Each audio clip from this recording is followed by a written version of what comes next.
پاکستان کو اللہ تبارک و تعالیٰ نے ایک بہت بڑی فتح نصیب فرمائی۔ انا فتحنا لک فتحا مبینا، واضح فتح نصیب فرمائی۔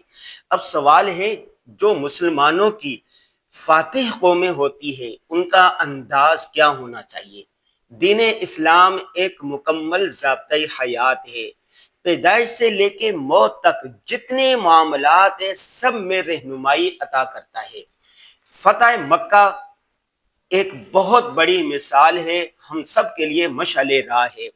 اب آپ دیکھیں، جب مکہ فتح ہوا تو اس موقع پر آپ صلی اللہ علیہ وسلم کی گردن مبارک عاجزی سے جھکی ہوئی تھی، اللہ کے حضور جھکے ہوئے تھے۔ مجھے کل بڑی خوشی ہوئی جب میں نے ایک ویڈیو دیکھی کہ ہمارے سپہ سالار ان کے ساتھی مسجد میں نماز پڑھ رہے ہیں اور اللہ تبارک و تعالیٰ کا شکریہ ادا کر رہے ہیں۔ فتح مکہ کے موقع پر رسول اللہ صلی اللہ علیہ وسلم نے اعلان کیا تھا کہ آج سب کو معاف کیا دیا گیا ہے، اپنی جان کے پیاسوں تک کو معاف کر دیا۔ یاد کریں، ہندا جس نے آپ صلی اللہ علیہ وسلم کے چچا حضرت حمزہ کا کلیجہ چبایا تھا، آپ صلی اللہ علیہ وسلم نے اس کو بھی معاف کر دیا۔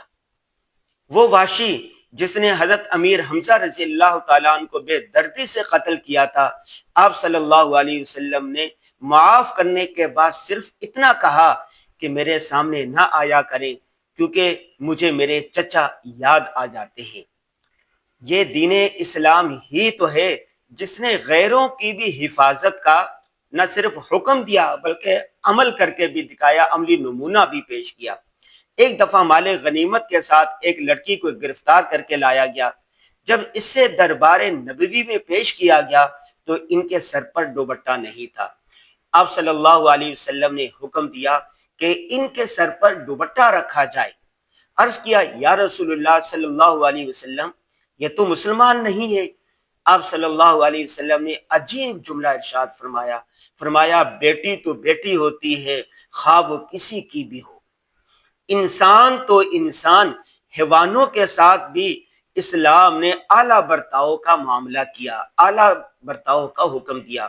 وہ واقعہ تو ہم سب کو یاد ہوگا، ایک اونٹ آپ صلی اللہ علیہ وسلم کے قدموں میں سر رکھ کر اپنے مالک کی شکایت کرنے لگا۔ آپ صلی اللہ علیہ وسلم نے فرمایا، اس کے مالک اس سے کام زیادہ لیتے ہیں اور اس سے گھاس اور چارہ کم دیتے ہیں۔ اس کے بعد آپ صلی اللہ علیہ وسلم نے جانوروں کے حقوق بھی بیان فرمائے۔ فتح مکہ کے وقت آپ صلی اللہ علیہ وسلم کی دو باتیں جو واضح ہیں، ایک یہ ہے کہ اللہ کے حضور سر جھکا ہوا عاجزی کے ساتھ، دوسرا یہ ہے کہ عام معافی کا اعلان۔ اور ابھی میں پڑھ رہا تھا سیرت رسول کی کئی کتابیں میرے سامنے تھی، ایک کتاب یہ ہے اور اس کے علاوہ میں سیرت کے واقعات پڑھ رہا تھا تو پتہ چلا کہ دین اسلام وہ مذہب ہے جو جنگ میں پہل نہیں کرتا۔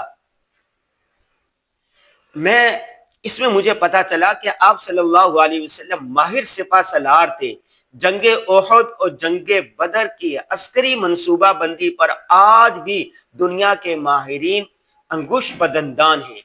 آپ صلی اللہ علیہ وسلم نے اپنی 12 سالہ مدت میں 100 سے زیادہ جنگیں لڑی، لیکن ان 100 سے زیادہ جنگوں میں مسلمان اور کفار کے ملا کر 1000 افراد مارے گئے۔ 1000 افراد جو ہے نا صرف وہ قتل ہوئے، جبکہ جنگ عظیم اول اور جنگ عظیم دوم میں 5 کروڑ سے زائد انسان مارے گئے تھے۔ اور کفار نے جہاں پر جنگ کی علاقوں کو تباہ و برباد کیا، خواتین کو بے عزت کیا اور انسانوں کے جتنے انسان کو بے دردی سے ان کو قتل کیا، جبکہ دین اسلام منع کرتا ہے، کہتا کہ اگر جنگ ہو جائے خواتین کو امان ہے، بچوں کو کچھ نہیں کہا جائے گا، بڑوں کو کچھ نہیں کہا جائے گا، جو ہتھیار پھینک دے اس کے لیے امان ہے۔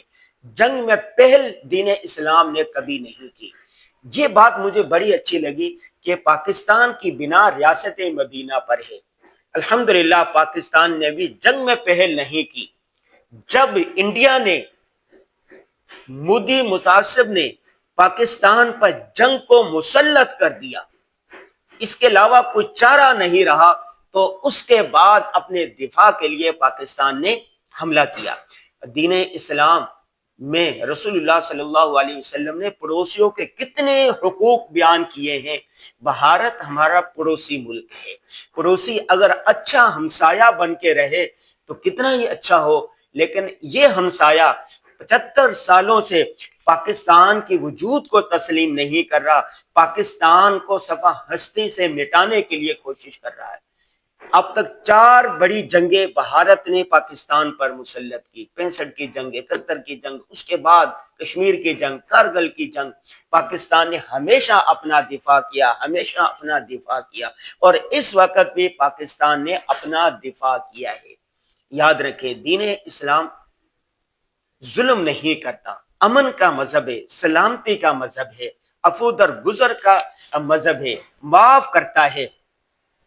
کہیں پر بھی جہاں پر مسلمان جاتا ہے اپنے ساتھ سچائی، احترام آدمیت، ایمانداری، انصاف، مساوات، حیا، محبت، فراخ دلی اور خدا خوفی کا پیغام لے کر جاتا ہے۔ تاجر، مسلمان تاجر جہاں پر گئے محبت اور امن کا پیغام لے کر گئے۔ پاکستان کی بنا ریاست مدینہ پر ہے۔ رسول اللہ صلی اللہ علیہ وسلم نے جو ہماری لیے رہنما ہدایات دی، ہم اس پر عمل کرنے والے ہیں۔ دیکھیں، ہماری جتنے جنگوں کے نام ہیں اور اسی طرح میزائلوں کے نام ہیں، وہ کس پر رکھے گئے؟ فاتحین کے نام پر رکھے گئے، صحابہ کرام کے نام پر رکھے گئے۔ یہ جو آپریشن تھا، یہ بنیان مرصوص، یہ بھی قرآن پاک کی ایک آیت سے لیا گیا کہ مضبوط آئینی دیوار۔ تو دین اسلام اور مسلمان، اسلام کے پیروکار کبھی ظلم نہیں کرتے، محبت، اطمینان، امن اور سلامتی کا پیغام دیتے ہیں۔ اس جنگ میں بھی پاکستان نے یہی پیغام دیا ہے۔ اب بھارت کو اور بھارت کے حکمرانوں کے ہوش کے ناخن لینے چاہیے کہ وہ اچھے پڑوسی بن کر رہیں، جیو اور جینے دو کے فلسفے پر عمل کرتے ہوئے وہ اطمینان سے رہیں۔ 2 ارب آبادی ہے پاکستان بھارت کی، 2 ارب کی آبادی کو مودی جیسے جنونی شخص نے داؤ پر لگایا ہوا ہے۔